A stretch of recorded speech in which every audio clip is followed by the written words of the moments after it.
বিশ্বনবী বললেন খায়রুকুম মান তাআল্লামাল কুরআন ওয়া আল্লামা, তোমাদের মধ্য থেকে ওই ব্যক্তি আল্লাহর কাছে সবচাইতে বেশি সেরা যে নিজে কোরআন শিখে অন্যরে শিখায়া দেয়।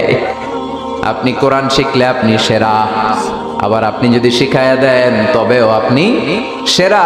এজন্য কোরআন শিখানোর চেয়ে শ্রেষ্ঠ কাজ হয় না। আপনি যদি কাউরে শুধু সূরা ফাতিহাটা শিখান, কোন সূরা, ওই লোক যতবার জীবনে সূরা ফাতিহা পড়বে তার একটা পার্সেন্টেজ সওয়াব আমলনামায় আপনার আছে না নাই?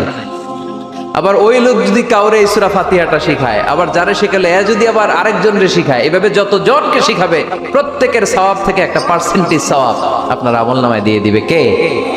এজন্য কোরআন শিখবো, শিখাবো, শিখবো, শিখাবো। যারা কোরআন জানি না, কোরআন জেনে মরবো, no excuse will be granted that day.